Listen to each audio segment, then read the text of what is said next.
Le message clé, c'était tout simplement revenir sur quelques valeurs que nous avons tendance à négliger, pourtant capables de promouvoir et de contribuer, n'est-ce pas, à ce que nous avons toujours promis en termes de la qualité des enseignements à l'IEC Goma. Voyez-vous, par exemple, quand nous disons que les cours commencent à 8 h, un étudiant vient par exemple à 8 h 30. Là, il a déjà perdu plus de 20 minutes. Et l'enseignant ne va pas, n'est-ce pas, rentrer derrière à cause des retardataires. Alors, depuis un certain temps, nous sommes en train d'insister sur la ponctualité à l'IEC Goma, à telle enseigne que quand l'enseignant est déjà dans l'auditoire, l'étudiant ne peut plus entrer. Et ça, c'est déjà une norme et ça les pousse effectivement à apprendre à respecter les temps. Et la preuve en est que si les cours commencent à 8 h, vous trouverez à l'IEC déjà à 8 h moins 10, tout le monde a occupé sa place. Et je dois me réjouir parce que si nous disons que dans notre pays ça ne marche pas, c'est entre autres le non-respect du temps. Parce que si on doit parler tout le temps de la qualité des enseignements à l'IEC Goma, nous ne devons pas perdre vie et oublier que la qualité des enseignements passe dans un premier temps par la qualité des étudiants eux-mêmes. Bien, monsieur le professeur, un DG qui promet et qui réalise. La fois dernière, bien sûr avant l'ouverture, vous aviez promis aux nouveaux étudiants qui ne seront pas à Mugunga quand il faut commencer avec l'année académique. On peut dire aujourd'hui que le professeur Joseph a réalisé ce qu'il avait donné comme promesse aux nouveaux étudiants.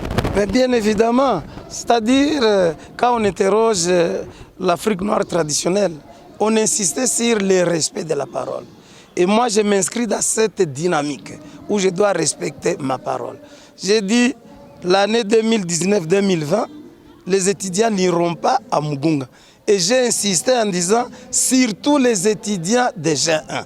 Et là, je dois respecter ma parole. Néanmoins, je pense que d'ici peu, on peut encore accéder à d'autres nouveaux bus.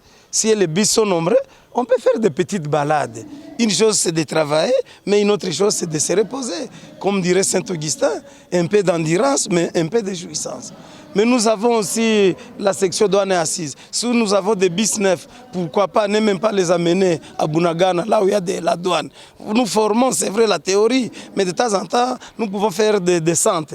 Donc je reviens en disant, je dois respecter ma parole. C'est ma caractéristique fondamentale. Si certains Noirs ont oublié qu'ils doivent de temps en temps respecter la parole, moi je tiens à ma parole.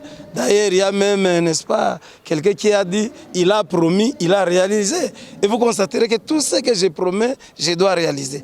Je parlais tout à l'heure des bourses d'excellence qui n'existent pas pour le moment, je dois être clair et honnête, qui n'existent pas actuellement à l'IEC. Mais il y a quelqu'un qui a eu la grande distinction, un étudiant. Cet étudiant, je viens de promettre une bourse à lui. Donc je parle et je vais réaliser. Mais pourquoi pas aussi ne pas penser à une caisse?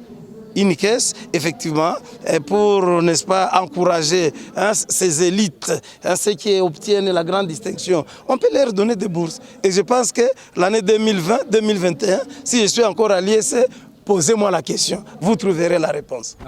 C'est moi qui... Actuellement, je ne peux pas vous dire si nous sommes au nombre de combien. Je pense que si vous avez fait l'éthique et la déontologie, que j'enseigne d'ailleurs dans certaines institutions, j'insiste aussi sur les secrets professionnels. Il y a ce que je peux dire ici qui peut m'écouter plus tard. Oui. Vous voyez, nous avons des jaloux tout autour, mais au moins, je sais que nous avons déjà atteint l'effectif de l'année passée. Est-ce que ça va augmenter un tout petit peu? Mais de toutes les façons, à l'IEC, nous sommes en train de briller dans le bon sens. Donc pour moi, je ne m'inquiète même pas. L'effectif est déjà là. Bien évidemment, je dois d'ailleurs l'exprimer. Je dois exprimer un sentiment de satisfaction dans la mesure où depuis que je suis à l'IEC Goma, nous avons déjà au moins 1000 étudiants de plus. Ça, je dois le dire. Je dois le dire. Mais en même temps, vous voyez, quand vous êtes beaucoup, les dépenses aussi augmentent. Donc même si les recettes augmentent, les dépenses aussi augmentent. De toutes les façons, vous voyez, nous sommes en train de construire, nous achetons des bus, nous achetons ceci. Donc, l'argent que nous percevons de la part des étudiants, ça doit servir l'institution et pas servir quelques individus. En l'occurrence, ce n'est pas parce que je suis le DG que je dois, n'est-ce pas, utiliser l'argent de l'IEC comme je veux. Non, je suis chrétien, je dois respecter aussi certaines valeurs chrétiennes. Merci.